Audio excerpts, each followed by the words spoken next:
Okay, this all started in 1976 with my mother, Sylvia. She'd always loved horses all her life, and but she lived in a city and she worked in a bank. Never had the opportunity to have a horse, although she did ride when she was younger. She came from a very normal background, and it wasn't until she was in her early 40s that my parents moved to Devon, and for the first time in her life they had a little bit of land and she could get a horse. But Mum was slightly eccentric, to say the least, but in a very nice way. She called herself Balmy Grandma. But it was great fun, really good fun. So the first time in her life she could have a horse, and Mum being Mum, instead of buying a horse, she rescued an old racehorse called Aventura.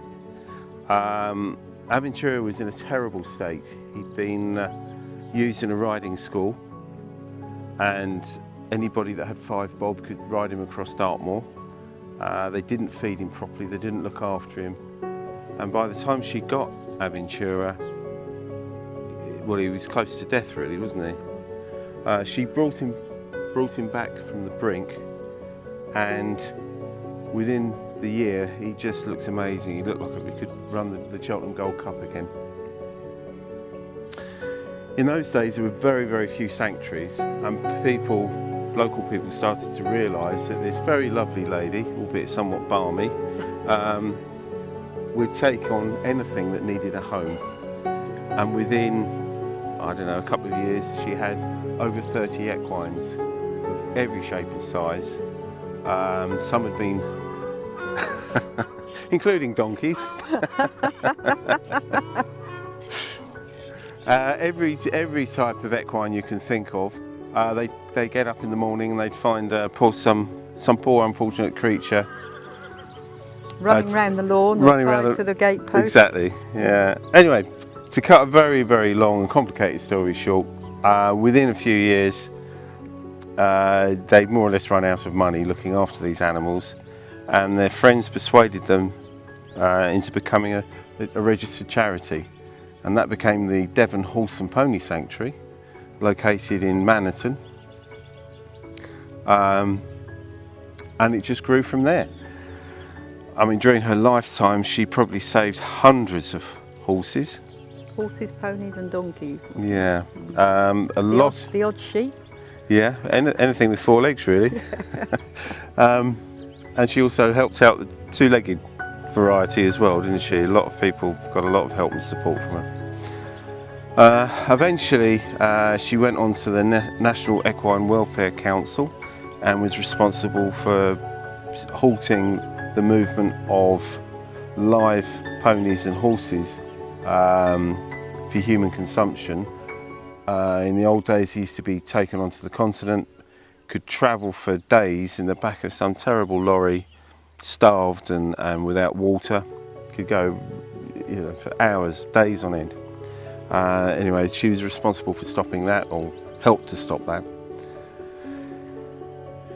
Over the years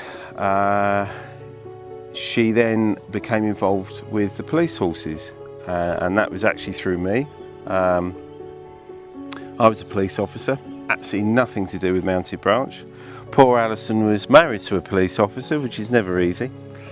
A friend of mine who was in the mounted section contacted me one day, and we're going right back to 1993, and they were having government cuts. Very familiar, isn't it? And basically they were going to put his horse down. So he asked me if my lovely mum would take his horse. So of course she agreed. Came to the big day when this horse was to be delivered.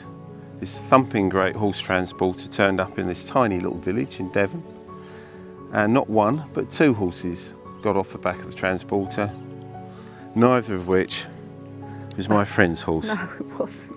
In fact, there were 2 geldings, weren't they, and not the mare? Yeah, no, it's the other way around, love. Oh, was it?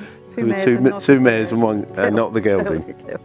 His horse had had a reprieve, and the boss back in London had decided that if Mum was daft enough to take one, they'd send two, and it didn't really matter which horses they were. So she ended up with beautiful horses called Kendrick and Karen. One had been injured and the other one had suffered some kind of trauma. She had those horses for many years, but that was the start of the association. And then over the years she took many horses from the Met Police.